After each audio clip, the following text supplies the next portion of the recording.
other thing. I think it rips through your clothes when it takes you over. Windows found some shredded long johns, but the name tag was missing. It could be anybody's. Bonjour et bienvenue dans ce nouvel épisode de Radio Migo, le premier de 2023. L'Edgar Allan Poe flamand, le Lovecraft du Nord. Quand on apprécie Lovecraft et qu'on est en recherche de littérature de l'étrange, Jean Ray est un nom qui apparaît rapidement. Qui était l'auteur belge ? Quelles sont ses œuvres les plus marquantes et comment caractériser son style ? C'est Arnaud Huftier, professeur des universités et auteur de l'ouvrage Jean Ray, l'alchimie du mystère, paru aux éditions Ancrage, qui sera notre guide et qui nous aidera à lever le voile sur le mystère Jean Ray.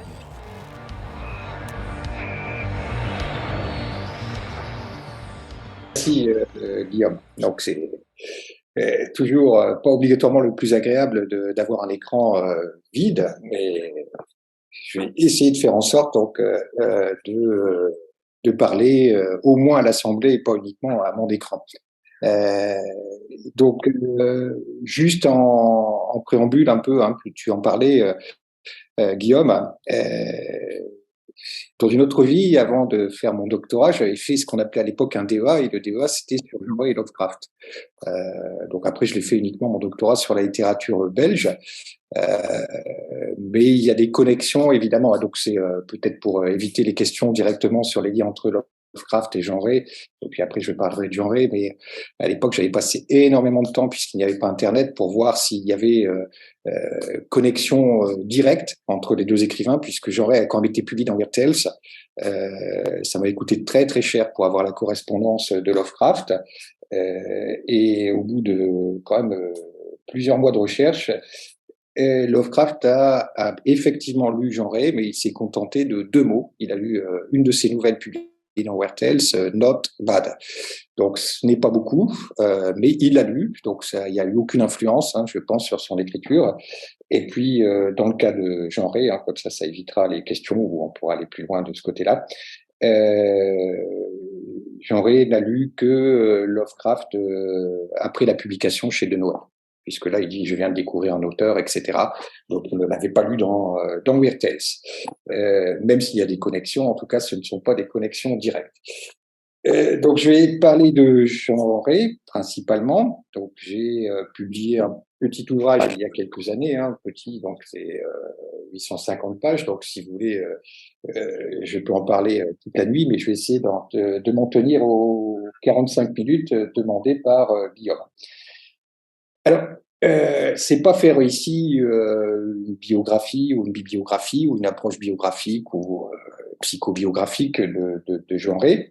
Il me semble que ce qui est intéressant pour ceux qui l'ont lu partiellement ou de manière un peu plus approfondie, ou tout simplement ceux qui ne l'ont pas lu mais qui devraient le lire, de proposer une approche de Jean Ray à travers 2 questions. C'est les 2 questions qui vont m'intéresser aujourd'hui, et puis j'espère qu'ils vont vous intéresser. Les 2 questions, c'est parce qu'il y a une singularité de Jean Ray, hein, donc c'est comment peut-on, on va dire, caractériser le fantastique de Jean Ray. Est-ce qu'il a un fantastique particulier qui répondrait oui ou non à certaines approches théoriques ou certaines approches pré-théoriques au niveau des lecteurs. Et puis la deuxième chose qui m'a toujours frappé au niveau des lecteurs de Jean Ray ou de ceux qui apprécient l'auteur, c'est son écriture qui est assez particulière, qui a pu être critiquée de manière très très négative dans certaines revues françaises, parisiennes, et puis qui est mise en avant par nombre de lecteurs et d'autres critiques. Comment pourrait-on caractériser son écriture? Est-ce que ça lie, cette écriture particulière, cela se lie à son approche ou son fantastique singulier? Et ça, ces 2 questions, ça va me permettre d'aborder donc l'écrivain Jean Ray, donc, vous voyez, par un prisme, d'aborder l'écrivain Jean Ray, tout en essayant de comprendre aussi un peu l'homme Jean Ray, en tout cas, l'homme qui a eu quelques petits soucis dans sa vie et qui finalement n'a fait qu'une chose toute sa vie, c'est écrire. Et je dirais pourquoi. Alors donc 4 points. Hein. 4 points donc pour ça. Donc premier point qui sera un point, on va dire d'accroche. Donc j'ai dit sur essayer de voir un peu quel type de fantastique il y aurait. Je vais pas ici me lancer dans une théorie du fantastique, mais en tout cas reprendre certains critiques et certaines approches aussi du lectorat et l'écriture de genre. Je l'annonce tout de suite hein, pour que ça soit cohérent et que je ne parte pas dans trop de détails, de digression ou de précision. Je vais me focaliser, et vous comprendrez pourquoi, principalement sur un recueil, qui est le plus grand recueil de Jeanret, publié en 1932, qui s'intitule La croisière des ombres. Donc j'en profite pour montrer l'édition que j'avais dirigée chez Alma avec les magnifiques couvertures de Philippe Forster. Et donc je prendrai principalement comme exemple des nouvelles publiées dans La croisière des ombres en 1932. Et donc, pour essayer de répondre à ces questions, donc je commencerai par des questions, j'essaierai de suivre 3 autres points. Donc, le deuxième point, ça sera voir un peu le début de la carrière de Jeanret et un peu le côté schizophrène, finalement, de Jeanret qui va se retrouver au peut-être de son écriture. C'est l'écriture en 2 langues. Donc, puisqu'il est belge, mais né à Gand, et il a écrit 2/3 de son œuvre en néerlandais, pas obligatoirement la meilleure qualitativement, en tout cas la plus importante quantitativement, et puis le reste en français. J'arriverai donc, même si je me focalise sur La croisière des ombres, à parler un peu plus longuement de son premier recueil, qui va marquer une rupture, Les Contes du whisky, publié en 1925. Le troisième point, la prison qui s'ensuit, pour arriver à La croisière des ombres, qui est publiée après, donc son passage de quelques années en prison. Et ça me permettra de revenir, vous voyez, de suivre de manière chronologique un peu la carrière de Jeanret, de revenir sur les questions que je me poserai avec vous en première partie. Et je signale tout de suite hein, pour que tout le monde, vous pouvez prendre la parole à un moment, puisque je poserai une question, je donnerai des indices. Donc, si c'est autorisé par Guillaume, répondra qui veut. Je poserai une question et les indices seront donnés pendant la conférence. Donc, il n'y aura aucune excuse pour être dans l'incapacité de répondre à la question qui sera posée par la suite. Alors, donc, premier point, quel fantastique de Jeanret. Donc, je ne dis pas d'approche théorique trop longue, mais sommairement, au niveau de la modalisation du fantastique, on peut le séparer au niveau du lectorat, au niveau de ce qu'on appelle la légitimation. Est-ce que c'est perçu de manière littéraire ou non, en deux modes d'écriture, on va dire, même 2 courants. Le premier mode, ça serait ce qu'on appellerait le fantastique de la présence. Fantastique de la présence, c'est-à-dire présence de tout ce qui va relever du monstrueux, de la tératologie. Fantastique de l'hypervisibilité, de ce qui est donné à voir dans des formes de sidération, de monstration. Un fantastique de la motivation, c'est-à-dire que soit il y a un régime judéo-chrétien où on sait pourquoi cela arrive, soit chez Lovecraft, il y a tout de suite une motivation, puisqu'il y a tout ce qui va être le mythe de Toulouse derrière, qui expliquerait les choses. Et c'est ce que Jean Fabre, un des critiques, appelle le fantastique obvi. Et ça crée comme effet, au niveau des personnages, principalement des effets qui relèvent d'une forme de paranoïa, puisque ce qui est décrit est là contre, on va dire, le personnage principal, qui est le point de focalisation de ce qui arrive. Stephen King, avec son sens de la formule, qu'on bien connaît,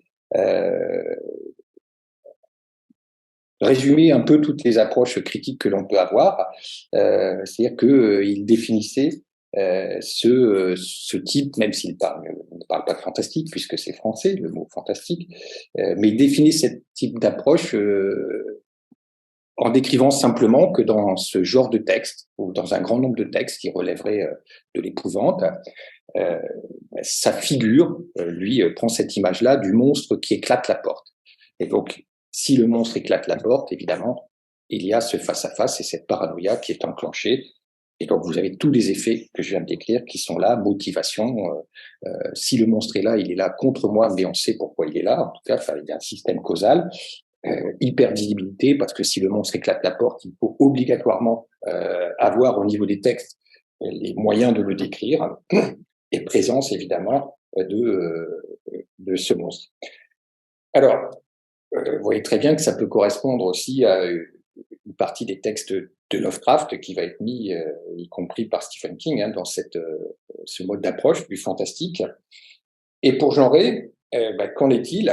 Alors, si on s'amuse à prendre certains critiques qui vont séparer les deux types de fantastique, pour certains critiques, pour pas mal de critiques même, il appartiendrait aussi à ce type de fantastique. Je pense à Charles Grivel, Denis Bellier, notamment Jean Bessières, plusieurs qui citent à chaque fois, comme il fait partie des auteurs principaux majeurs du fantastique, qui citent à l'appui de leurs approches des textes de genre.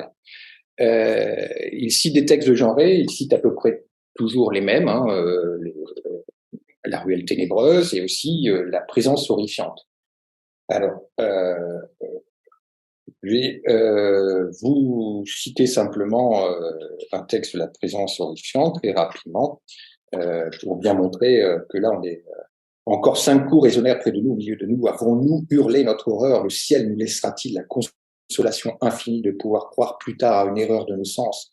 Les 5 coups se frappaient là, sur le crâne de l'homme, et ce crâne sonnait hideusement sous l'appel scandé d'un tortionnaire invisible. Puis à nos regards éperdus, 5 plaies, 5 trous s'ouvrirent dans la tête chauve, et le sang coula noir sous la lampe. 1, 2, 5 coups retentirent, et nous vîmes les horribles plaies s'ouvrir dans la tête de notre compagnon. Donc évidemment, sorti du contexte, on voit très bien que là, on a tout ce qui relève de la tératologie et tout ce qui relève de l'hypervisibilité. Et on cite, Charles Grivel donne à peu près cette citation, on cite Genré pour appuyer cette approche. Le bout de la rue, c'est la même chose, c'est le deuxième texte qui est cité par certains critiques où Genré parle de goules, de pieuvres de terre, de monstres inouïs, etc. Et à chaque fois, on voit qu'il y a cette hypervisibilité. Bon, les choses iraient simplement si on avait... Je rajouterais simplement que ce type de fantastique, si Stephen King en parle et les autres critiques, c'est généralement un fantastique qui s'approche de l'épouvante et qui ne va pas être considéré obligatoirement comme relevant de la littérature, entre guillemets, mais plus de littérature de grande consommation, populaire, si l'on veut, l'épouvante avec un lectorat plus large. Et avec tout, des considérations dont Julie bénéficie ou ne bénéficie pas, des considérations qui frappent un peu Stephen King pour certains critiques français. Deuxième type de fantastique, si l'on regarde encore une fois les modélisations et autour de la critique, c'est ce qu'on appellerait le fantastique de l'indétermination. Indétermination de sens, c'est-à-dire qu'on ne sait pas obligatoirement pourquoi cela arrive. Indétermination qui se lie obligatoirement avec l'art de la litote, c'est-à-dire moins on en dit, mieux c'est au niveau de la suggestion que cela implique.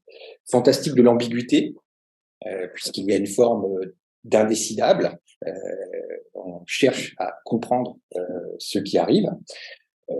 Jean Fabre appelle ça le fantastique obtus, donc, et puis ça provoque chez le personnage généralement qui va en être porteur, non plus de la paranoïa, mais une forme de schizophrénie. C'est-à-dire qu'il y a quelque chose qui relève d'une scissiparité de l'être qui est coupé en deux et qui ne comprend pas ce qui lui arrive, et qui, au lieu de parler de ce qui lui fait face, c'est parler par rapport à ses perceptions.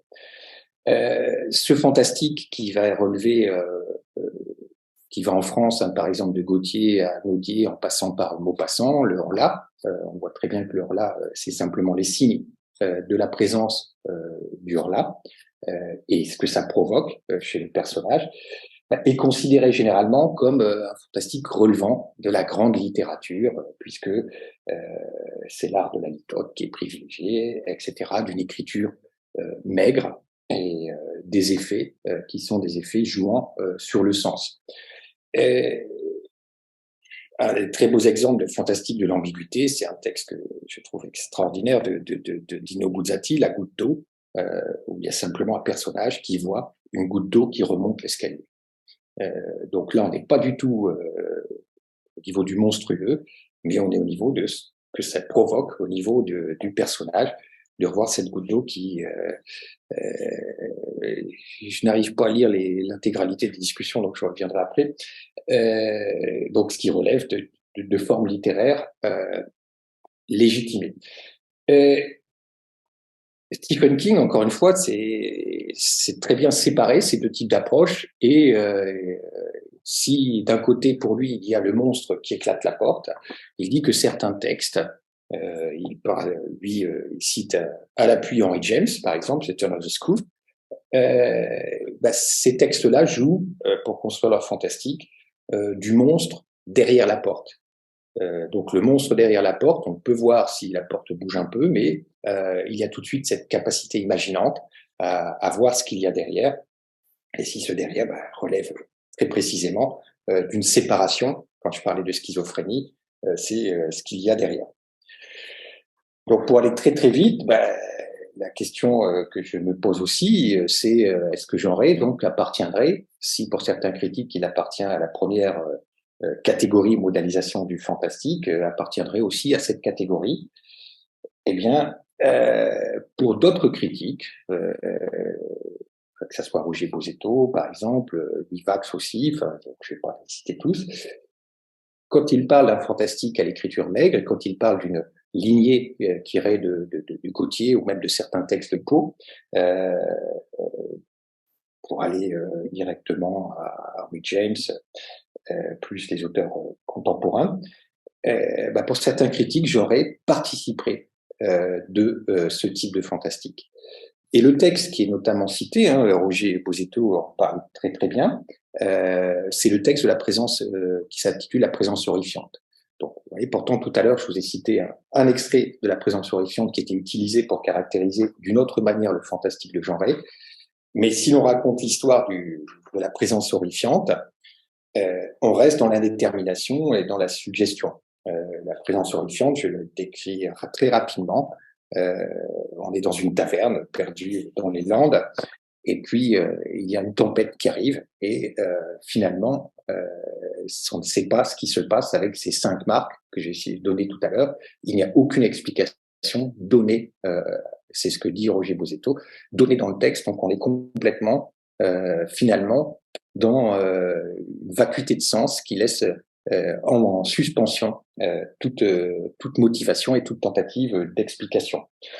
Et la même chose, donc il y a Vax qui va citer à un moment Le bout de la rue, qui est le deuxième texte de La croisière des ombres, en disant que Le bout de la rue est finalement un texte qui s'enroule autour d'un seul mot, qui est le mot Jarvis, et tout le monde parle de ce mot comme un horizon qu'on ne peut pas atteindre, on ne sait pas ce que c'est. Et là, il dit très précisément, on est au niveau d'un fantastique qui joue du signifiant et du signifié pour avoir quelque chose de vide, finalement. C'est ça qui remplit le texte. Donc, beaucoup de critiques d'un côté, situe genré d'un côté du fantastique de la présence, et beaucoup d'autres critiques le situent de l'autre côté. Et donc, c'est assez singulier pour un écrivain qui a principalement écrit du fantastique d'être finalement tiraillé entre des perceptions du fantastique. On n'a pas du tout la même approche de Lovecraft. Lovecraft, ça vous le savez, Lovecraft a été perçu de manière assez négative par la critique au niveau de son écriture qui était considérée comme grasse, et puis avec sa surenchère adjectivale, et puis de ses effets descriptifs qui étaient assez prononcés. Ce n'est pas du tout mon avis, la dépréciation de Lovecraft, rassurez-vous. Alors, première question, donc comment un même écrivain peut-il être abordé des deux côtés? Et puis cette question, je vais la doubler d'une autre, qui est sa perception, la perception que l'on a pu avoir de son écriture. Et alors, si on regarde la perception au niveau de son écriture, on a la même chose. On a une même dichotomie, ou une même dichotomie perceptive, ou en tout cas d'essayer de faire rentrer Jean Rey dans une écriture, forme d'écriture ou une autre. Et je citerai donc certains critiques qui mettent en avant des critiques sur le fantastique ou sur la littérature de manière générale, qui mettent en avant l'écriture maigre de Jean Rey. Alors, je ne vais pas vous donner trop de citations, mais la citation la plus éloquente, me semble-t-il, est celle de Jean Fabre, donc dans Le Miroir de sorcière, un très très gros livre sur le fantastique, qui consacre aussi quelques pages à un moment sur l'écriture du fantastique, et qui situe Jean Rey à part. Il parle chez Jean Rey de ce qu'il appelle une poésie le plus souvent métaphorique, je le cite, et qu'il dit que la présence de la poésie ne se limite pas, parce qu'il parle vraiment de poésie, chez ce fantastiqueur à ses points stratégiques que peuvent être l'incipit et la clôture. Et il parle d'une ambition réelle de l'écrivain gantois, et je le cite encore, d'une part, le texte se segmente souvent phrase après phrase en des sortes de versets. Cette respiration du texte est presque claudélienne. Pour moi, ça relève beaucoup plus apollinaire, mais ça, c'est une autre discussion. Et d'autre part, la métaphore est toujours en embuscade, ici ou là. Tout cela ne touche pas le surnaturel proprement dit, mais s'apparente à une distorsion du réalisme d'inscription. Et il est vrai que si l'on prend encore une fois des passages de Jean Rey, on retrouve cette poésie métaphorique pour voir les choses aussi, ou présenter les choses de manière latérale, et puis cette scansion aussi du texte de Jean Rey, des sortes, quand il parle de versets, il y a cet effet. Et je donne une citation du début de la présence horrifiante. Donc, vous voyez, voir tout de suite cette scansion. Hein. Écoutez, derrière la puérile barrière de la vitre, noire comme du sang caillé, toute l'apothéose des bruits méchants de la tempête. Elle est accourue de loin du fond des mers zéneuses. Elle a dérobé au rivage maudit où pourrissent les phoques crevés de gale les relents du mal noir et de la mort. Elle a hué, honni 500 agonies pour assiéger notre pauvre cabaret où le whisky est aigre et le rhum épais. Donc on voit très bien qu'il y a une respiration particulière du texte de Jean Rey. Et pour certains, c'est une caractéristique de son écriture. Jean Fabre, je ne vais pas aller plus loin, mais il parle de métaphores complètement originales qui sont à chaque fois dans les bouches des personnages. Hein, les scarabées des moulins s'efforçaient gauchement d'escalader le treillis Laverse, ou quelqu'un qui dit les marins qui se racontent d'effarants secrets parlent le menton sur la poitrine, où la laine de leur vareuse et la toison de leur chair mangent les syllabes sonores. Donc là, on a affaire à des métaphores singulières et originales. Je dis bien métaphore. Il n'y a pas besoin de dire original si on parle de métaphore, j'y reviendrai plus tard. Alors, comment gérer donc? Est-ce qu'il y aurait une écriture maigre de Jean Rey, une écriture avec une respiration singulière et une respiration inversée? Comment gérer alors d'autres critiques qui décrivent de manière assez prononcée l'écriture, qui va être qualifiée parfois de coruscante, ou en tout cas de dire que c'est un Belge bilingue qui ne maîtrise pas obligatoirement toutes les finesses de la langue française. On a été jusque-là pour certains critiques. Et certains critiques abordent son écriture du côté de l'écriture grasse, en disant que Jean Rey, coruscante ou grasse, mais Jean Rey utilise autre cliché. Vous voyez, donc pas les métaphores, on est directement dans l'opposition de dire que c'est une écriture qui se caractérise par des clichés, des formules un peu faciles, parfois pour certains avec des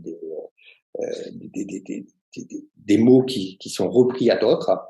Et pour donner exemple, hein, pour aller assez vite, de ce type d'approche, je prendrai un texte de Fernand Veruzen, le poète belge Fernand Veruzen,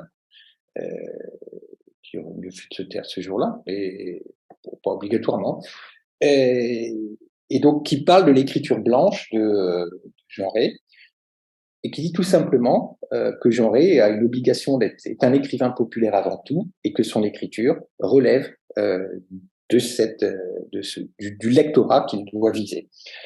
Donc il dit tout simplement, je vais donner une citation, vous n'en aurez plus appris par la suite, hein. Le rythme de lecture, donc Fernand Verezen qui parle, doit être extrêmement rapide et facilité de manière que ne se présente aucun obstacle à la pensée du lecteur. Roman populaire, certes, ce qui signifie que le lecteur ne peut être astreint à construire un autre texte que celui-même dont la présentation lui est benoîtement offerte.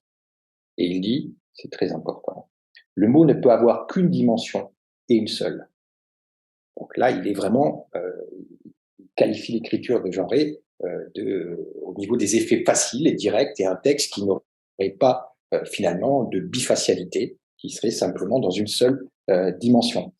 Et il parle plus loin donc, pour justement un moyen que n'a pas négligé Genré, et là on s'oppose complètement avec l'approche de Jean Fabre. C'est même assez étonnant d'avoir des approches aussi antagonistes. Un moyen que n'a pas négligé Genré consiste à banaliser encore davantage le langage, à rendre plus imperceptible encore l'impact des mots, en utilisant ce qui fait office de formule magique, à savoir les clichés, les expressions passe-partout, celles précisément qui ont gardé dans la mentalité populaire, restitué à son intégrité, le plus grand pouvoir évocateur. Et alors, que fait Fernand Verezen ? Texte à l'appui pour expliquer ça. Et voilà, je vais citer quelques textes de Genré, puisque c'était un article consacré à Genré, de Fernand Verezen. Et il va utiliser quel texte, et ça c'est quand même assez étonnant, pour justifier son approche. Il va utiliser les textes de la Croisière des Ombres, et notamment deux textes, La présence horrifiante et Le bout de la rue. Vous commencez à être habitué à ces textes. Et il donne des exemples de clichés. Il dit donc, voilà, ça c'est du cliché, ces paroles qui glissaient vers moi comme des couleuvres. Et ensuite, il dit, mais c'est trop baudelairien. Il dit, voilà, ça c'est un cliché qui vient directement de Baudelaire. Et il donne, se demande ma pauvre raison qui bat des ailes de papillon blessé dans la gire de mon crâne. Donc il dit, ça c'est du Baudelaire. Et il dit, en tant que cliché, et il dit, là on est vraiment dans quelque chose usé jusqu'à la corde.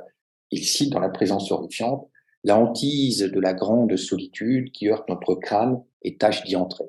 Donc pour lui, ça renvoie de manière trop ostensible au spleen baudelairien, à des textes que vous connaissez tous, ou que on a tous étudiés et on prend pour certains plaisir à les relire. Mais là, il dit et donc si tout le monde les a lus, enfin au moins dans un parcours scolaire, voilà, ça draine des effets, mais ça reste en tant que cliché.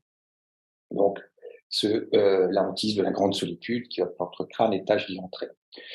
Alors, donc, des textes utilisés pour deux approches, les mêmes textes utilisés pour deux approches différentes. Donc, la question doublée sur le fantastique. Quel est le fantastique de Genré ? Si les critiques le perçoivent de manière antagoniste. Et je pose la même question au niveau de son écriture. Quelle est l'écriture de Genré, finalement, si les critiques l'aperçoivent de manière complètement opposée. Alors, pour répondre à ces questions, je vais revenir donc au début de Genré et pour arriver enfin à la Croisière des Ombres où tout s'expliquera. Une partie du mystère Genré, puisqu'il y avait cet intitulé que Guillaume a savamment trouvé, le mystère Genré, donc s'éclaircira peut-être. Alors, je vais aller très vite, mais il y a des choses importantes pour bien comprendre cette particularité qui n'était pas obligatoirement là au départ. Rappelez que Genré est né en 1887, ça c'est purement factuel, mais qu'il a la particularité, donc il est né à Gand, à une époque où Gand était bilingue, mais toute la haute bourgeoisie, que les politiques, enfin tout ce qui était culture était francophone à l'époque, et il y avait une montée un peu du flamand pour accéder à des positions plus valorisantes.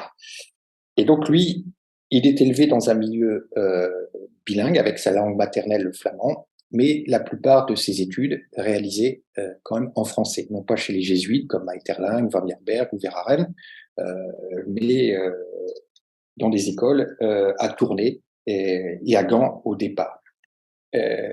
Donc il a déjà en lui cette schizophrénie et puis ce choix à faire du véhicule littéraire, puisque assez tôt, il se met un peu à la poésie, justement, il commence par de la poésie.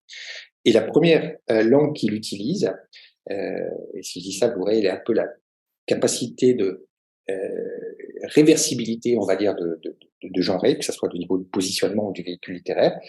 Ses premiers textes, il les écrit en 1903, de 1903 à 1907. Ce sont des poèmes en flamand. Et quelle est la position de Jean Rey? C'est que il a une position à cette époque-là qui est complètement flamingante, c'est-à-dire avec un rejet complet du flamand, du français, pardon, et du français pour ce qu'il représente. Et il représente justement la bourgeoisie, les classes possédantes.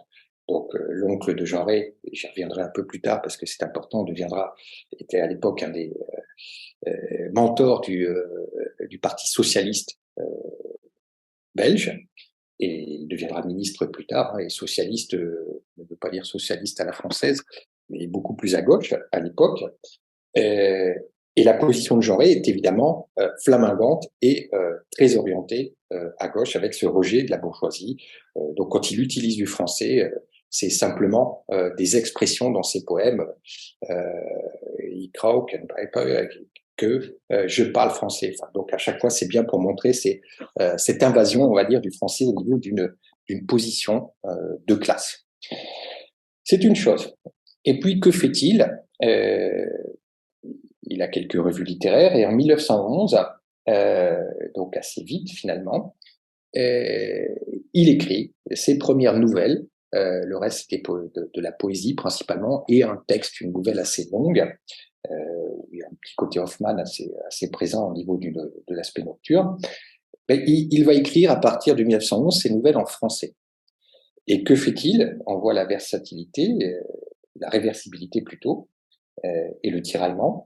C'est que quand il écrit en français, au départ, ce ne sont pas des textes qui relèvent du fantastique, c'est plutôt des textes influencés par André Theuriet, par exemple, que je n'apprécie pas au demeurant, qui était un des auteurs importants de l'époque, dans tout ce qui est roman psychologique, on va dire. Il adopte une position qui est une position, cette fois-ci, francophone, ou en tout cas qui défend le positionnement francophone. C'est-à-dire que dans toutes ces nouvelles qu'il va écrire, tout ce qui est flamand, néerlandais, enfin, mais flamand, c'était une langue, le néerlandais, ça a été imposé par les Pays-Bas, n'existe pas, ou est effacé complètement. Il y a à chaque fois avec une possession de classe qui s'affiche. Une de ces nouvelles, le voleur, c'est simplement quelqu'un qui attend pendant plusieurs semaines dans sa maison qu'il est un voleur simplement parce qu'il sait qu'il a le droit de légitime défense. Donc on voit très bien toutes les valeurs qui sont associées. Donc réversibilité au niveau de la langue, mais réversibilité au niveau des valeurs qu'il véhicule.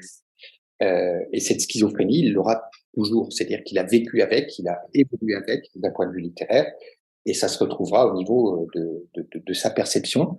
Et surtout, ce qui me permet de dire qu'un tel changement de perspective, c'est tous ceux qui lisent Jean Rey ou un peu la vie de Jean Rey, s'il y a bien une personne qu'il ne faut pas croire au niveau de ses convictions, c'est bien Jean Rey, puisque être capable de changer autant, c'est finalement un positionnement qui est simplement utilisé comme moyen d'écrire ou de faire écrire en tout cas. Et finalement, qu'est-ce que ça amène, cette schizophrénie? C'est bien comprendre aussi comment, dans les parcours d'écrivains, cette schizophrénie et ce changement de classe, il le voit, c'est finalement aporétique. Enfin, en tout cas, il y a quelque chose qui est une forme d'impasse, d'impossibilité de comprendre quand on change comme ça de positionnement la société dans laquelle il évolue, et de comprendre tout simplement les mécanismes qui vont avec. Et ce qui explique aussi pourquoi, tardivement, Jean Rey, en 1919, va finalement opter, à partir de 1919, tous ces textes vont relever du fantastique, ou en tout cas d'une perception autre de la réalité. C'est-à-dire qu'il va adopter un principe d'anamorphose quand il n'y a pas de fantastique, c'est-à-dire de voir les choses différemment quand on les regarde de manière latérale, et qu'il y a quelque chose qui va... une représentation de la réalité qui veut dire quelque chose, qui veut représenter quelque chose, et finalement ces textes permettent de scinder cette image, ou d'en voir une autre se surimposer. Il trouve les effets par rapport à ça Il va diriger dès 1919 très très vite une revue qui s'appelle L'Ami du Livre, une revue assez ambitieuse, et il publie dans cette revue ses textes qu'il intitule Les Contes du whisky. Donc chaque mois, il y avait un texte genré qui s'intitulait Un conte du whisky, etc., etc. Et à chaque fois, c'était des textes, des nouvelles différentes. Pourquoi? Tout simplement parce qu'il trouve l'effet, on va dire, qui l'intéresse, c'est-à-dire que l'effet du whisky, qui permet de voir les choses aussi différemment, de manière éphémère, et de casser un peu les représentations que l'on peut avoir. Il cultive cet effet. Et que se passe-t-il? C'est que là, on voit très très bien, comme Jean-Rey finalement sait s'adapter à son public, on voit très très bien que il cultive des amitiés littéraires. Il publie des gens comme Pierre Macorlan, Maurice Renard, José Carco dans sa revue, donc des écrivains français reconnus. Il se positionne contre André Gide, il écrit des textes très très durs et assez amusants contre André Gide, donc il se positionne au niveau d'un roman, il défend aussi Pierre Benoît, un roman d'aventure à la française, non pas du Conrad, mais plus dans la lignée de Pierre Benoît, et il va se positionner assez clairement au niveau de certains défenseurs qu'il pourrait avoir en France. Et c'est dans cette atmosphère c'est l'atmosphère avec des soutiens, qu'il publie son premier recueil de nouvelles, Les Contes du whisky, en 1925. Que se passe-t-il? C'est que Les Contes du whisky en 1925, il est déjà assez âgé, puisqu'il est né en 1887, donc c'est assez tardif pour un premier recueil. C'est un engouement de la critique française immédiat. En l'espace de 5 mois, ça dure 5 mois, il y a des critiques dithyrambiques dans toutes les revues françaises, y compris la NRF, qui fait un compte-rendu très élogieux des Contes du whisky, avec la question de savoir mais comment ça se fait-il qu'on n'a jamais entendu cet auteur, cet écrivain, entendu parler de cet écrivain avant, et comment fait-il pour proposer quelque chose qui n'existait pas auparavant. Les critiques sont unanimes et les ventes sont très très fortes. Je dirais simplement que, pour aller assez vite, c'est que il y a un côté évidemment très moderniste de l'écriture de Jean-Rey, on va dire ses fabrications d'effets, puisqu'il arrive à construire ses textes, comme il refuse le roman psychologique. Il dit qu'il refuse tout ce qui relève de la fabrication littéraire, alors qu'il en fait une autre. Il y a dans ces textes refus de tout narrateur. Certains textes, refus de tout narrateur, qu'il soit omniscient ou simplement à raconter l'histoire. Et il arrive à fabriquer, c'est une fabrication qui a un peu de choses, des nouvelles et une histoire qui est racontée dans ces nouvelles uniquement par des dialogues. Et pour ceux qui connaissent l'écriture, et je connais au Québec comment on fait la création littéraire, c'est un exercice qui n'est pas facile du tout, de faire tenir une histoire et puis que cette histoire entraîne le lecteur sans qu'il y ait autre chose que des dialogues. Et dans ces dialogues, il intègre aussi des onomatopées, ce qui est neuf aussi pour l'époque, on est en 1925, qui vont exprimer un peu tout ce que les personnages ressentent. Alors, je vous donne simplement un texte rapidement qui s'appelle La dernière gorgée, pour que vous voyez cette construction littéraire qui est assez particulière. Je ne peux pas faire les dialogues et je ne ferai pas 2 voix différentes, mais essayer de voir un peu les dialogues. Idolsheim, Bobby Moss. Les amarres se sont rompues, nous allons d'un train, il fait noir. Quelle tempête, boy, je n'en vis jamais de pareil. Et là, bang, bim, pumper, pom pom pam, bing. Qu'est-ce cela par tous les diables? C'est l'eau, c'est le vent. Qu'est-ce qui prend notre sabot? Regarde à l'avant, cette ligne blanche au milieu du ciel. C'est la mer, Bobby. La mer. Mais alors, nous sommes flambés, diraient les gens convenables. Je me laisse couler par-dessus bord et je n'achève pas toute la nouvelle. Et finalement, on raconte simplement ce naufrage et comment il y aura cette dernière gorgée de whisky, sans aucun connecteur, sans aucune intervention autre que ce dialogue. Donc c'est comme l'effet, c'est d'avoir un micro et d'enregistrer cette conversation et d'avoir quelque chose qui est purement ce qu'on appelle behavioriste, extérieur, d'avoir cette conscience extérieure des personnages. Tout ça pour dire que ces effets sont repérés. Que se passe-t-il? Vente très très forte du livre, adhésion de la critique, et Jean Rey, en l'espace de quelques mois, devient finalement l'auteur célébré. Et il devient sûr de lui, conscient, très vaniteux. On va dire, il suffit de voir les photos où il se met toujours en avant, tous derrière et lui devant. Et il s'achète directement une voiture avec chauffeur. Il va au Palace Hotel de Zeebrugge. Donc, il a tout du parvenu littéraire. On en connaît certains à Paris. Mais en tout cas, il est persuadé avoir réussi et d'être unique, et c'est ce qu'on lui reconnaît. Et puis donc, il dit, j'ai inventé quelque chose qui n'existait pas auparavant. Très bien, très belle histoire, très bon recueil, assez fabriqué, mais qui fonctionne. Enfin, c'est pas mon recueil préféré, parce qu'on sent un peu trop cette fabrication quand on regarde la manière dont c'est construit, dont il est construit. Et l'histoire pourrait s'arrêter là, et on aura un écrivain qui finalement pourrait continuer carrière ou avoir une carrière de cette manière-là et être reconnu avec une approche moderniste. Mais que se passe-t-il? C'est qu'au bout de 5 mois, si je dis qu'il y avait 5 mois, c'est que Jean Rey va aller faire un petit tour par la case prison. Par la case prison, il est condamné à 6 ans et 6 mois de prison. À l'époque, et après, par la suite, on a parlé de la légende Jean Rey qui avait fait du trafic de whisky au niveau de la WMO avec les États-Unis.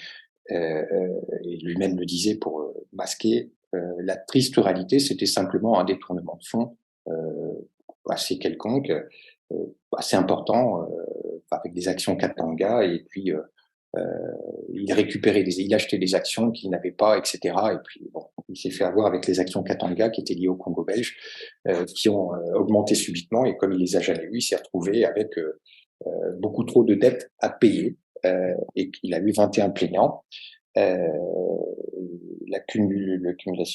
L'accumulation des plaintes fait qu'il a été condamné à 6 ans et 6 mois de prison. À quoi lui servait l'argent? Tout simplement, j'ai parlé qu'il y avait Francis Carco, Pierre Macorlan. J'ai trouvé les notes aussi. Donc, quelqu'un comme Pierre Macorlan, il était payé 3 fois plus que les revues parisiennes pour publier dans l'Ami du Livre. Donc, il y avait un côté, quand je parlais de parvenu, il y avait un côté de Jean Rey qui était prêt à tout pour réussir, y compris à prendre des risques financiers. Donc, c'est une nouvelle forme de bascule, et c'est ça qui est important. C'est-à-dire que il fera 3 ans et demi de prison, donc il ne fera pas sa peine complète. Pourquoi? Parce qu'à l'époque, son oncle, qui est socialiste, est devenu ministre. Ça aide quand on est en prison d'avoir un oncle ministre. Enfin, je ne souhaite à personne d'aller en prison, même si vous avez un oncle ministre. Et on souhaite d'ailleurs que certains ministres y aillent, mais c'est une autre histoire. Et donc, il y a cette rupture, c'est-à-dire que Jean Rey est abandonné de tout le monde. Il ne vivra plus de vie maritale avec sa femme, même s'il ne peut pas divorcer. Donc, j'ai lu son dossier de prison, il n'y a que sa mère qui va le voir. La Renaissance du Livre, qui avait publié son recueil, enlève Jean Rey du catalogue.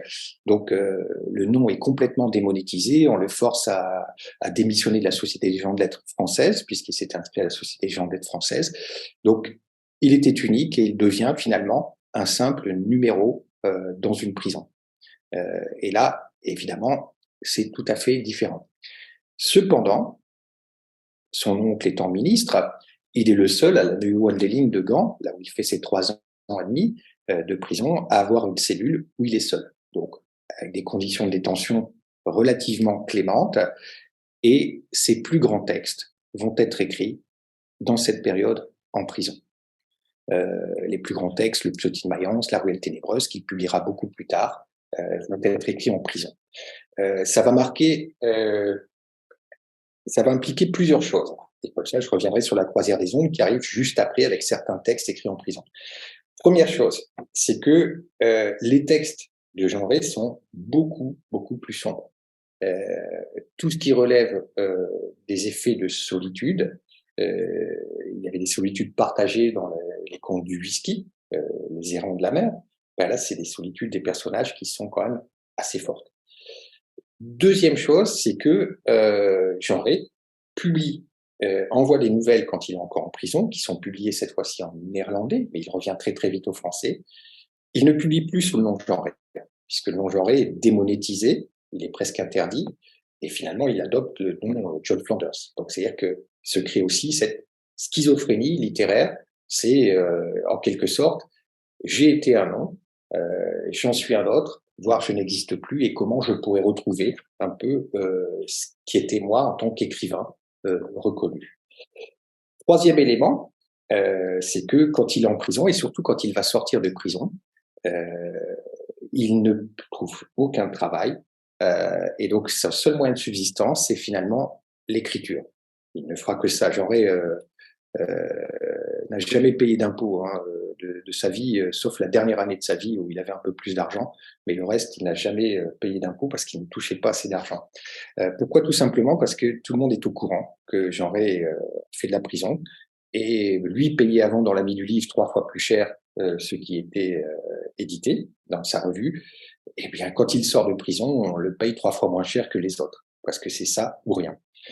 Et donc, il y a cette écriture qui va être une écriture très abondante quantitativement, et une écriture aussi, puisqu'il n'est plus dans des revues littéraires, mais il est dans les illustrés familiaux, qui est une écriture obligatoirement plus populaire. Il ne peut plus atteindre cette prétention littéraire, donc il doit toucher directement un lectorat qui est moins soucieux de subtilité littéraire telles qu'on pouvait les avoir aussi modernistes dans les contes du whisky. Donc il doit adapter son fantastique. Et son fantastique est écrit d'une certaine manière avec cette volonté de perception directe et d'adhésion directe du lecteur. Alors là, on arrive maintenant, je vous ai dit que je me contenterai de cette période avec 1932. Donc Jeanret vient juste de sortir de prison et ses textes ont été publiés entre 1929 et 1932 avant d'être repris dans les contes La Croisière des Ombres. Est-ce que je situe Jeanret avec ce que je viens de dire au niveau de l'approche populaire du côté de Fernand Verezen? Et c'est là où vous allez voir, je reviendrai sur la question, c'est que il y a une écriture duelle qui va se mettre en place. C'est ce qui m'intéresse chez Jeanret. C'est que, il a cette obligation de répondre à un lectorat beaucoup plus large, et donc d'utiliser des effets plus faciles, mais 2, il ne veut pas obligatoirement le faire. Mais il ne peut pas revenir obligatoirement, il ne peut pas revenir à ce qu'il était avant, avec les effets, donc il va essayer de reconstruire les effets qu'il avait utilisés auparavant, tout en répondant à cette obligation d'un lectorat plus direct. Et alors ça se retrouve au niveau de son écriture, et c'est très intéressant de voir comment il y a cette schizophrénie, cette fois-ci maintenant littéraire, de j'écris quelque chose tout en en jouant d'une bifacialité du signe. Quand on regarde les Ilia, si je reprends La Croisière des Ombres, il y a énormément de il y a. Et Fernand Verezen en parlait, des formules, je pourrais vous en citer, il y en a à peu près une dizaine. Il y a autour de la marmotte Kircheux, les ruelles, il y a là au comptoir de bois, il y a comme un cri unanime. Donc, qu'est-ce que ça a comme effet? C'est une formule qui est facile, et c'est que Jeanret, quand il utilise ces il y a, premier effet, c'est que il donne une forme de sensation brute, c'est-à-dire que ça rend les choses immuables et vérifiables, et il n'y a pas d'obstacle au niveau même du sens ou de la compréhension. Il y a une présentification de ce qui est là en face. Ça donne à voir, tout simplement.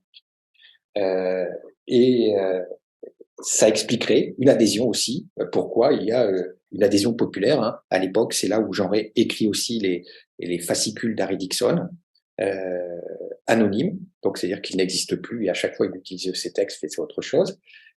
Mais il utilise cette écriture.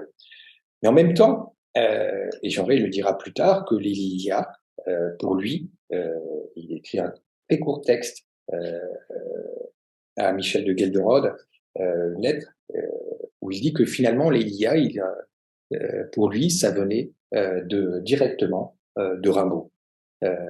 C'est-à-dire que pour lui, la plus belle représentation, une des plus belles représentations, en tout cas de forme d'impensable, venait des illuminations de Rambaud et notamment Enfance. Et il cite à l'appui, il y a une fondrière avec un nid de bêtes blanches. Je sais il doit y avoir des spécialistes de Rimbaud ici, je pense. Il y a une cathédrale qui descend et un lac qui monte. Et il commente à Gelderod cette phrase en disant c'est exactement ça aussi, tout ce qui est de l'impensable, tout ce qui est de l'ordre du langage, présentification de quelque chose qui ne peut pas être concevable ou qui est complètement impensable et qui génère des images. Et lui, cet impensable, il le génère au niveau d'une forme de littéralisation, alors que chez Rimbaud, il peut se permettre directement d'avoir des formes de contradiction. Alors, écriture duel, mais présentification quand même. Premier moyen, c'est donc de dire j'écris autre chose, mais cela ne se voit pas. Deuxième moyen, il est obligé d'avoir cette approche directe, mais il peut faire ce qu'on appelle un principe de dénudation des procédés. Dénudation des procédés, c'est-à-dire qu'il utilise des procédés, mais il réussit à les commenter dans le texte. Et ça, s'il les commente, c'est par la voix de personnages. Donc, c'est-à-dire que là aussi, il y a une forme de dualité, duplicité énonciative, en disant je dis quelque chose, j'utilise un effet, mais je le commente dans le texte, ce n'est pas l'auteur et c'est directement perçu comme cela. Magnifique exemple de cette forme de dénudation, directement, la présence horrifiante, juste après cette ouverture lue tout à l'heure. Pourquoi, dit Holmer, faut-il mettre autour de chaque histoire terrible une nuit noire et un orage affreux? C'est de l'artifice. Non, répondit Arbir, c'est une réalité, une chose ainsi voulue par la nature. Vous confondez autour et alentour. Et là, on est directement dans j'énonce ce que je viens d'écrire, mais je le commente avec un personnage qui le perçoit comme de l'artifice et l'autre personnage qui lui répond déjà avec des procédés littéraires relativement subtils, ou même assez subtils, entre autour et alentour. Et de réalité, et s'il parle de réalité, c'est de réalité des textes et de la représentation des textes. Donc c'est une dénudation des procédés qui est nécessaire pour genrer en tant qu'écrivain qui a pu être connu, mais qui n'entrave, et ça c'est important, aucunement une lecture, on va dire, première des textes et qui fait arriver les textes. Et là, j'en arriverai avec, parce que je pense avoir dépassé largement, donc j'irai un peu plus vite, pour bien comprendre les questions et arriver juste sur la suite. Je vais revenir sur l'utilisation des clichés de genre. Donc, il y a ces clichés et il y a en même temps ces métaphores. Je reviendrai juste après sur les métaphores.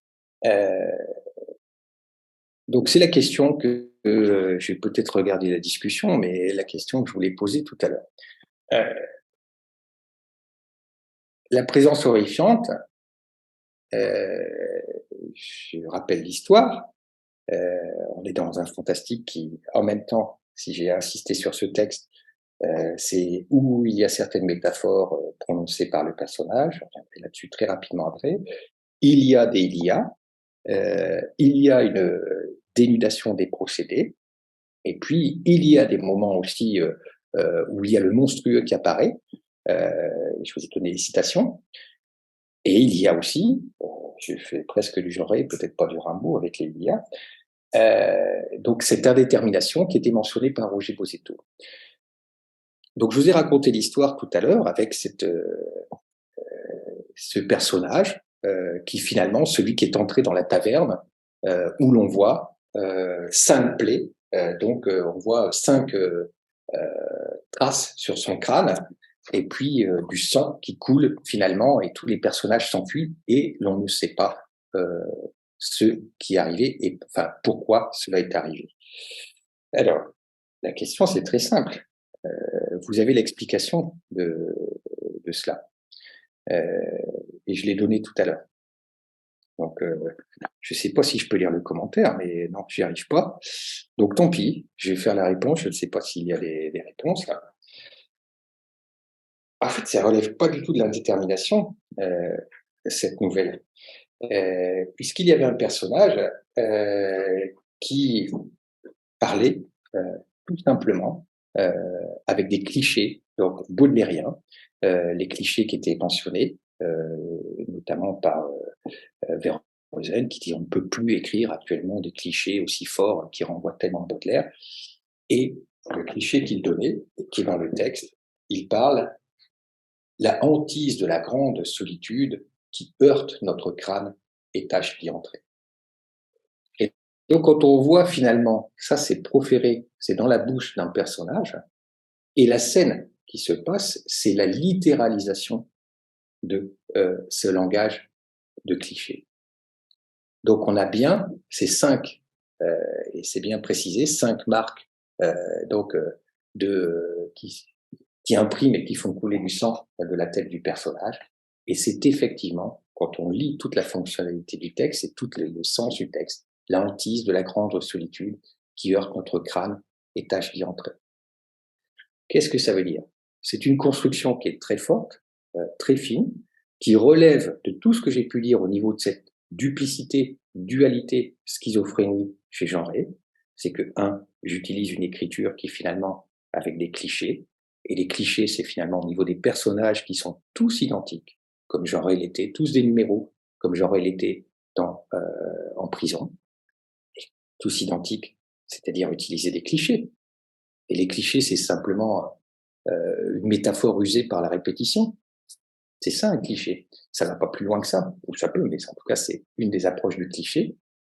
Il parle par des clichés, finalement, c'est ce qui tue le personnage, cette littéralisation des clichés. Donc ça, c'est très fort, et c'est ce qui fait toute la singularité. Et je terminerai peut-être avec ça, finalement, j'avais d'autres choses, mais je pense que c'est un élément assez fort qui peut caractériser Jean Rey. Et cette grande force et cette impossibilité, finalement, de le mettre d'un côté ou de l'autre, c'est qu'il redonne vie à ce qui est mort. Ce qui est mort, c'est simplement une métaphore qui est devenue un cliché. Et il ne lui redonne pas une force métaphore, mais il la littéralise littéralement. Donc, c'est-à-dire qu'il va très très loin dans ce système, c'est-à-dire qu'il utilise le langage comme un piège, comme il utilise sa position désormais d'écrivain, qui est un écrivain piégé, pour piéger lui-même le lecteur.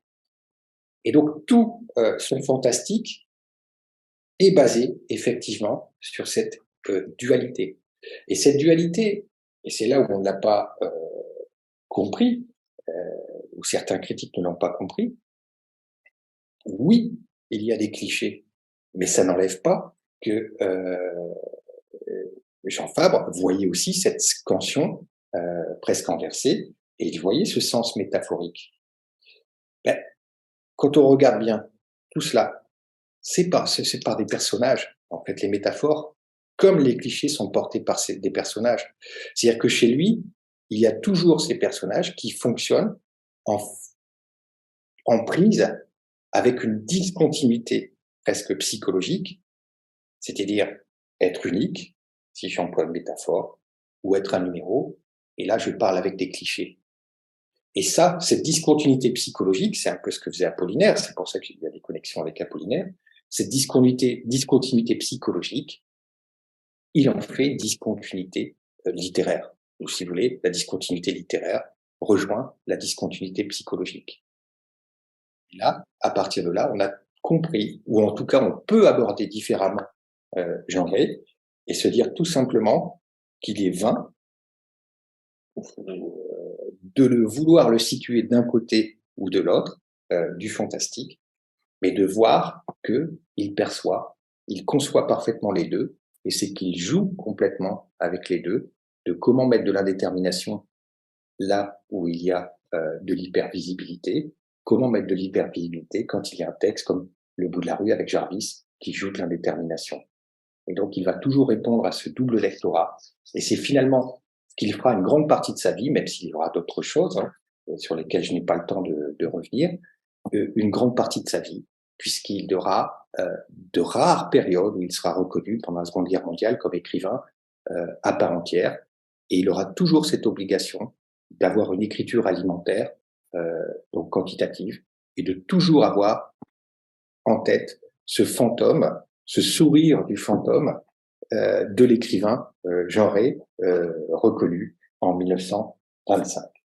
Et donc, fantastique qui est inclassable, ou fantastique qui est duel, qui est obligatoirement duel, ou par essence duel, écriture qui est par essence duel, obligatoirement duel, et ce qui fait que il y a effectivement un mystère genré qui n'est pas obligatoirement perçu par les lecteurs, mais qui donne cette singularité de son fantastique et de son écriture. Voilà, je crois que j'ai débordé un petit peu, mais l'avantage de la visio, c'est que personne ne peut le dire. Ah, merci beaucoup Arnaud, c'était passionnant. Merci pour cette c'était vraiment, on a exploré donc le mystère genré, le côté double, et puis voilà, aussi abordé une partie biographique pour ceux qui l'auraient un petit peu moins connu. Voilà, c'est vraiment passionnant. Merci beaucoup, surtout voilà en cette soirée. Je regarde juste dans le chat. Alors il n'y avait pas trop de questions, mais alors, vous pouvez, si vous pouvez, c'est le moment de poser vos questions dans le chat. Est-ce que tu y as accès, Arnaud? Toi, tu vois là, c'est bon? Alors, je viens de réussir à. Ouais. Il y a. Hum, hum. Il y a, oui, effectivement, je crois que c'est Nicolas qui évoquait. Oui, je suis tombé dessus il y a pas longtemps sur France Culture, là, récemment. Ils ont remis en avant une série de lectures audio de genré, en fait. Je crois qu'il y a quelques mois, en fait, là, autour du fantastique, il y avait pas mal de lectures qui étaient mises en accès en podcast, voilà. Alors. Ah oui, Ligotti, oui. Gauthier qui demande s'il y a une biographie de genré à conseiller. J'ai envie de dire qu'il faut acheter l'ouvrage que j'ai publié sur Ancrage, mais évidemment. La première biographie qui était intéressante, je mets ça quelque part, c'était Jean-Baptiste Barognan qui avait fait une biographie qui est un peu datée, mais qui avait été le premier à revenir sur la légende, hein, parce qu'il y a une légende genrée. Henri Verne était un grand défenseur de la légende, il a fait croire genré à tout le monde qu'il avait été un aventurier. Donc, mais elle est datée 1987, si mes souvenirs sont bons. Il y a une biographie qu'on est en train de traduire en ce moment de Geert Van Dam, qui nous a quittés malheureusement il y a 7 mois et demi, qui était un critique et un ami aussi flamand, et qui a fait une biographie énorme de genré. Donc, mais qui est vraiment en tant que biographie moins approche littéraire, et surtout sur les premières années de genré, hein, jusqu'en 1925, donc quand il était en milieu flamand. Et là, ça a été publié il y a 2 ans et demi, ça fait 1 an et demi qu'on est sur la traduction. C'est un ouvrage qui fera à peu près 700 pages, mais qui est une mine d'informations, hein, et qui revient justement. On le publiera vraisemblablement aux presses universitaires de Valenciennes. Donc, regardez d'ici 1 an. Je pense qu'il faut encore 1 an. Voilà. Mais en même temps, juste pour préciser, quand Geert écrit cette énorme biographie genrée, s'il s'intéresse surtout à 1925, c'est qu'après 1925, il n'y a rien dans la vie de genrée. Il y a strictement, si on s'en tient à la biographie, il n'y a rien. Parce qu'il il n'a jamais bougé de gants. Hein.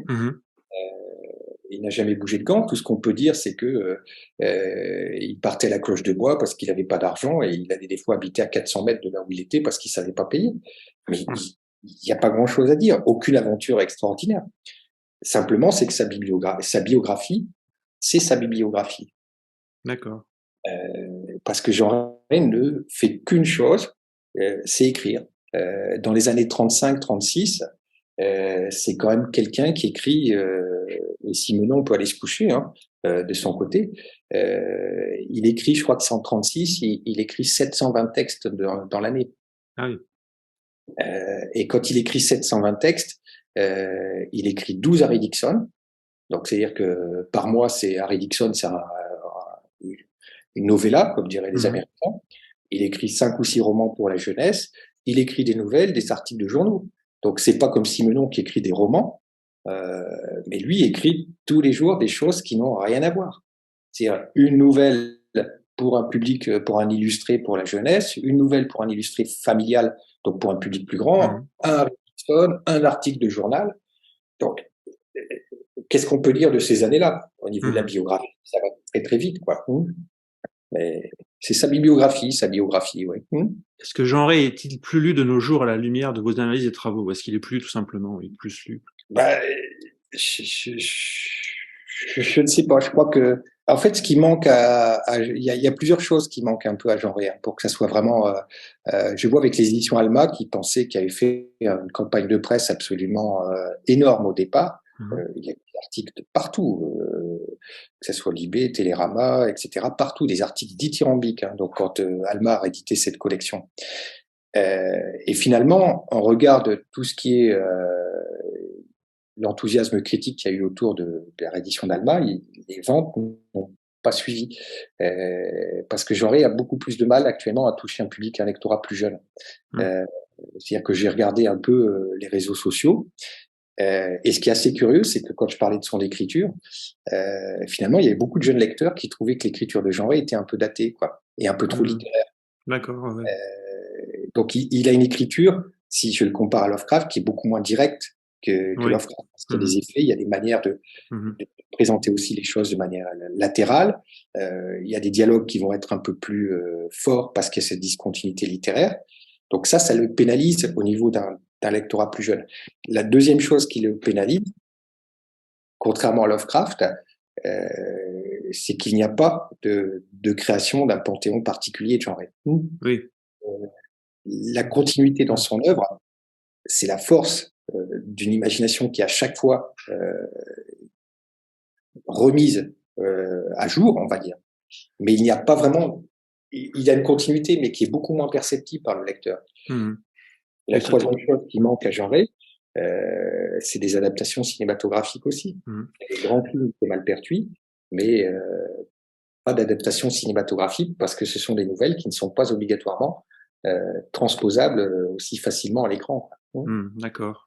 Est-ce que alors moi je pose une question parce que je vois que Nicolas parle d'Harry Dixon. Est-ce que tu peux parler moi je connais que de nom, on va dire. Hein. Est-ce que tu pourrais juste présenter Harry Dixon, si tu en quelques mots, si c'est possible. Oui, Harry Dixon, donc c'est connu. On l'avait publié aussi avec l'Amical Jean Ray, les facsimilés. Harry Dixon, il a fait ça effectivement au départ d'un point de vue purement alimentaire. Hein. Et les fascicules c'était vraiment des fascicules du pauvre, hein. Très très mauvaise qualité de papier. Les typographes n'étaient pas, c'était des néerlandophones. Des fautes de frappe sur les premiers fascicules qui étaient énormes, avec des fautes de français. Donc c'était très très mauvais. Objectivement, avant que je réintervienne, je pourrais donner des exemples. Il y a un côté surréaliste. Hein. C'est pour ça que les surréalistes, certains ont apprécié Harry Dixon. On a que c'était un merveilleux exemple. Et donc Jean Ray, il a fait ça d'un point de vue purement alimentaire. Au départ, l'histoire est connue, c'est-à-dire qu'il devait les traduire. Et finalement, c'était tellement mauvais, puisque c'était les fascicules allemands qui étaient traduits. Je sais plus le titre exact. Et puis après, il les a réécrits complètement, parce qu'il allait plus vite à réécrire finalement l'aventure. Mais ce qui est intéressant chez Harry Dixon, c'est qu'il y a quand même une imagination qui est absolument incroyable, parce qu'il va très vite, et donc il y a des trouvailles extraordinaires.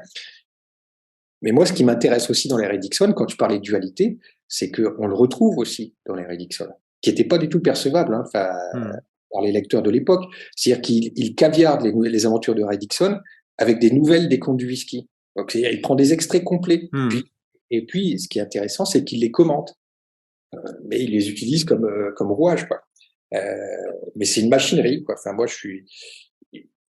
il y a certains lecteurs de Jean Ray qui sont presque intéressés que par la partie Harry Dixon, moins par le reste, et d'autres qui trouvent que c'est la partie peut-être la moins intéressante. Moi, c'est pas la partie que je préfère. Enfin, d'accord. Ça reste quand même très inégal, quoi. Oui. Alors, Eric qui écrit « Ce qui m'a séduit chez Jean Ray, John Flanders et compagnie, c'est justement cette sorte de procédé narratif qui fait usage de concaténation, répétition de clichés et reproduction de codes d'écriture. Entre chacun de ces romans ou nouvelles que je découvrais, j'attendais avec plaisir de retrouver sa manière de montrer ses codes narratifs du doigt, elle de ses personnages dialoguants. Merci pour cette belle réédition chez Alma. » Sympa. Merci du commentaire. Et puis, je pense que c'est surtout ça aussi. Si à un moment il a été il a eu deux grandes périodes, hein, enfin la redécouverte par Marabout et la redécouverte aussi par Néo, enfin en tout cas. Et je crois que contrairement à ce que certains disent, certains critiques, je crois que quand on est habitué du genre, on attend aussi ces jeux, ce type de jeu. Mhm. Et quand il a été réédité par Marabout et surtout par Néo, je crois que c'était une période où on avait des lecteurs de fantastique, qu'on appelle l'autotélisme, hein, de manière jargonnante, qui attendaient cette forme de complicité avec le lecteur. C'est-à-dire que regardez ce que je vous propose, mais en même temps je m'en amuse, etc. Et Oui, il y a un jeu, oui. un jeu et qui est un jeu très littéraire. Hein. Le nouveau roman a prétendu avoir tout inventé, alors que chez les écrivains populaires, ou en tout cas à vocation populaire, il y a tout ce type d'effet. Et ça, c'est très fort chez Genré. Hein. Effectivement, après, tu parlais effectivement pourquoi il y a, chez les jeunes, ça touche moins. Effectivement, quand on parle de Lovecraft, il y a tout le Panthéon de Cthulhu qui a infusé la culture populaire. Donc, en fait, les gens découvrent, connaissent Lovecraft sans le connaître, en fait, et après, ils connaissent Cthulhu, ils y reviennent par d'autres portes dérobées, que ce soit le cinéma, et puis ils reviennent au texte original, quoi. Alors, effectivement, il n'y a pas ce Panthéon. Bah, c'est cette mythologie qu'on pourrait avoir chez Genré. Alors, le côté vieillot aussi au niveau de l'écriture, c'est parce que quand il y a toujours cette recherche un peu d'une forme de préciosité qui va intervenir dans les dialogues, c'est que Genré adorait tout ce qui était les mots désuets, les mots obsolètes, des mots très précis d'un point de vue scientifique. Enfin, il avait fait son dictionnaire en fait de mots et d'une précision aussi des points scientifiques très très étonnante. Mais évidemment, pour et ça passe. Hein, on avait fait une fois un dictionnaire des mots. Je vous garantis que je vous dirai les mots ici. On est incapable tous réunis à dire ah bah tiens ça veut dire quoi, etc. Et pourtant ça passe dans les textes parce que la force des textes ou la rapidité des textes est tellement importante que finalement mais ça, il y avait des commentaires qui disaient mais comment on peut utiliser des mots comme ça? J'ai jamais entendu ça de ma vie. Donc il y avait un jeune lectorat qui voyait plus qu'une écriture un peu vieillot, des mots qui n'existaient plus aussi. Ce qu'on n'a pas obligatoirement chez Lovecraft. Howard, on peut avoir un côté un peu plus précieux parfois. Ouais. Oui, Lovecraft a eu beaucoup de chance. Non, a pas toujours eu beaucoup de chance. Ça, on pourrait faire une conférence de 3 heures là-dessus, sur ce sujet, pardon. Pareil pour Kadik, hein, il fait du temps. Après, c'est vrai que du coup, quand il y a des adaptations en cinéma, BD, etc., ça pousse. Hein, voilà, puis après, les gens reviennent dessus, je pense. Je demande, en tout cas, ça a convaincu Nicolas de se procurer La Croisière des Ombres. Hein, voilà. Et pour moi, c'est le plus grand recueil de genre. Voilà. Et justement, on te demande quel est ton texte préféré et pourquoi. Alors, c'est Nathalie qui pose cette question. Ah bah, j'en ai plusieurs, hein, mais les textes préférés pour moi, c'est objectivement hein, le plus grand recueil de littérature. Mais là, en toute objectivité, évidemment, je suis objectif. Le plus grand recueil de littérature, et même pas de littérature fantastique, c'est La Croisière des Ombres. C'est un recueil qui est absolument prodigieux. Les 7 textes qu'il compose, c'est les 7 plus grands textes de genre. Vraiment, que ce soit La Présence horrifiante, Le Dernier Voyageur, Le Psautier de Mayence, La Ruelle ténébreuse, ce sont les 7 plus grands textes. S'il y a un recueil à lire de Genré, c'est ça. C'est même pas un texte, c'est lire l'intégralité du recueil. Et quand on l'avait réédité avec Alma, c'était une première parce que le recueil, quand il l'a publié, c'est la première fois qu'il utilise le nom genré en 1932. Il n'avait pas utilisé depuis 1925. Donc il espérait avoir un retour. Et le recueil est un four complet, quoi. Enfin, il y a eu 3 articles sur le recueil. Donc ils ont fait 3 éditions différentes pour essayer de 3 lectorats différents. Et c'est passé complètement inaperçu. Donc le recueil n'avait jamais été réédité parce que du coup, il a réutilisé certaines des nouvelles dans d'autres recueils après. Alors qu'il y a une unité, enfin, même la solitude est forte dans le recueil. Donc ça, c'est vraiment les textes que je conseille. Ok. Il y a Gwenaël qui dit son meilleur élément autobiographique, c'est quand même L'homme au foulard rouge. Ah oui. Il a joué de ça dans le livre. Ça, c'est dans le livre des fantômes.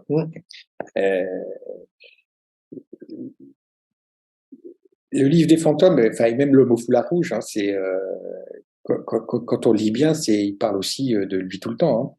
Hein. C'est-à-dire que cette présence qui est toujours là, ou cette rencontre, il se met tout le temps en scène aussi. Hein. Ah oui, il y a quelques questions. Hein. Oui. Alors Marabout a quand même bien censuré certains passages ou expressions politiquement pas correctes. Intéressant ça. Complètement. Et notamment les contes du whisky. Ça, il y a eu un traitement chez Alma. C'est la première édition des contes du whisky, tel que ça a été publié en 1925. Parce que Marabout les avait complètement caviardés, prétendument parce qu'il n'avait pas compris le recueil, parce que pour antisémitisme, on supprime les passages antisémites, mais il n'avait pas compris le fonctionnement du texte. C'est parce que dans les contes du whisky, et Jean Rey a été clair, il y a eu un petit passage antisémite d'un an après, en 1934, et puis finalement il a dit j'ai déliré, mais il n'était pas du tout à l'époque.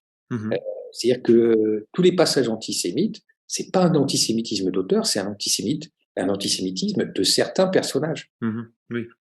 Donc, et comme il avait à l'époque, en disant qu'il avait, il avait une approche scientifique, ce qu'il appelait scientifique de la littérature, et s'il était contre le roman psychologique, s'il y a des personnages antisémites, ils sont présentés comme des personnages antisémites. Oui.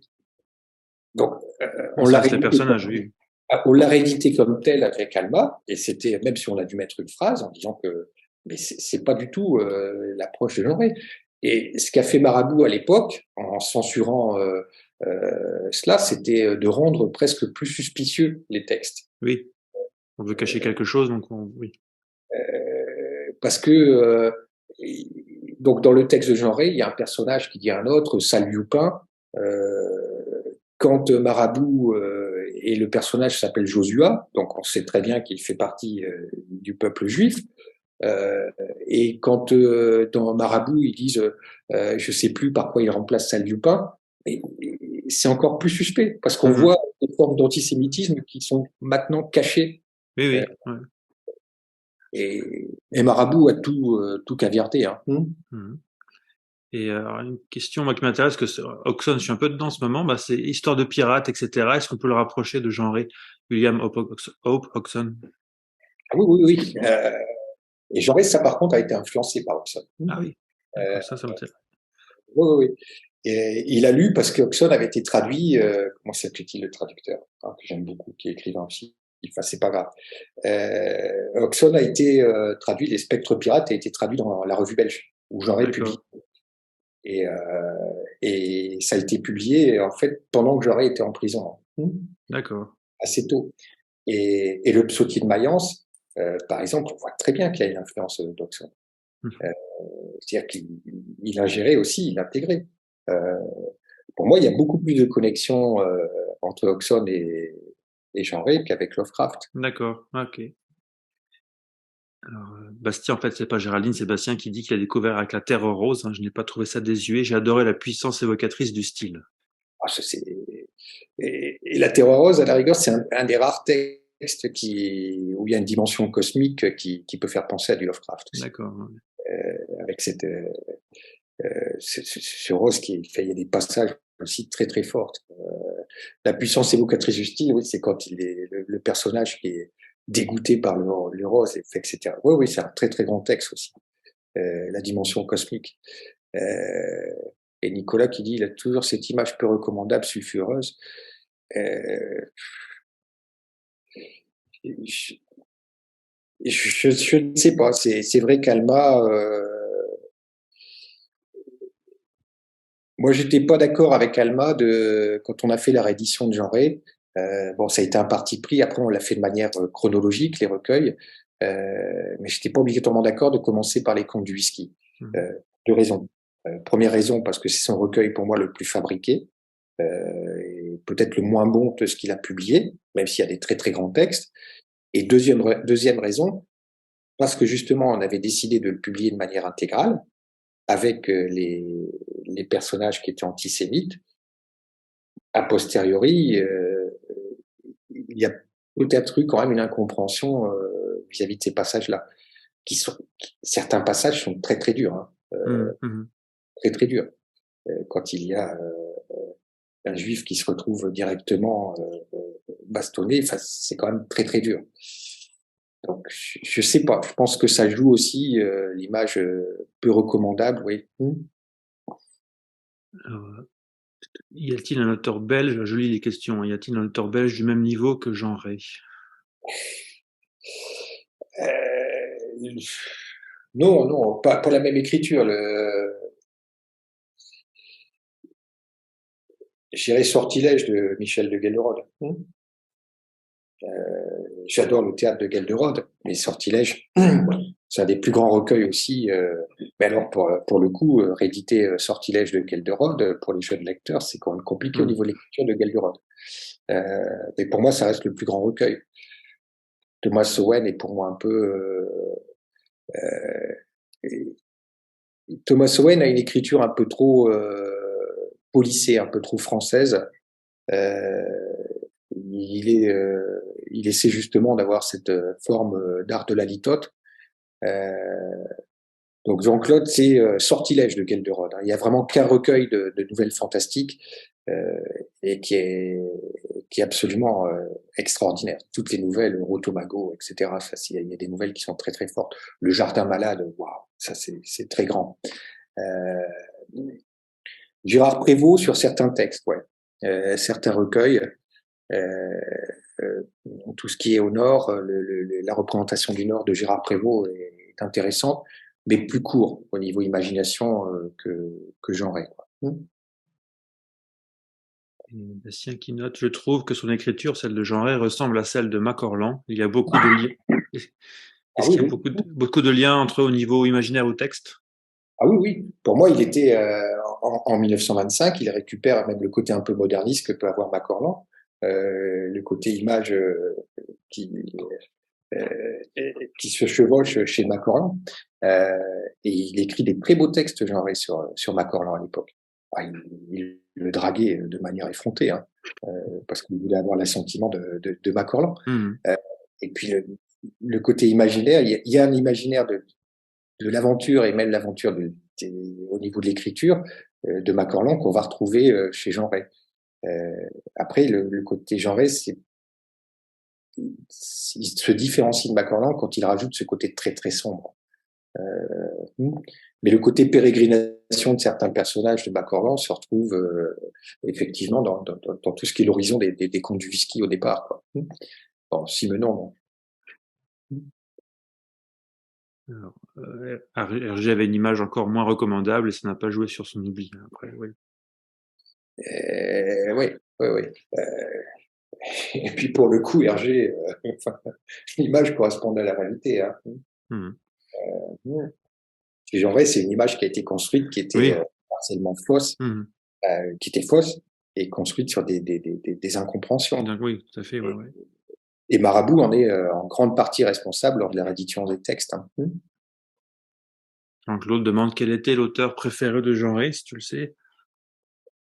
Tu as évoqué Auxonne avant, mais peut-être pas le préféré, comme en tout cas une influence. Ouais. Non, Jean Ray, c'est vrai qu'il avait quand même Poe comme modèle, quoi, à un moment. Il avait Poe, il avait André Theuriet à un moment, qui n'a rien à voir. Je pense qu'il a beaucoup lu Hoffmann. Après, il prétendait toujours, mais ça, c'était son côté que son auteur préféré, ça, c'est lui qui le disait. Même si on le retrouve, pour lui, c'était Dickens. Il adorait, la représentation même de Londres dans les Harry Dixon. Il y a quand même une partie qui vient de Dickens. Parce que quand il décrit Londres, Jean Ray n'a jamais mis les pieds à Londres. Oui, c'est vrai qu'il n'a pas bougé, tu dis qu'il n'a pas beaucoup voyagé. Ouais. Donc c'est un Londres purement littéraire, fantasmé à partir d'écrivains, quoi. Il a lu Dickens pour ça. On s'approche de 22h30, donc ça fait une bonne heure et demie que tu parles. On va faire, voilà. Donc je sais que tu as eu une bonne journée. Je te remercie encore parce que tu as enchaîné entre les réunions avec les conférences sur Jean Ray. Donc encore merci. Je regarde juste. Après, si vous pouvez encore poser quelques questions. Alors, je vois Nathalie Watten, mais donc ça j'ai répondu.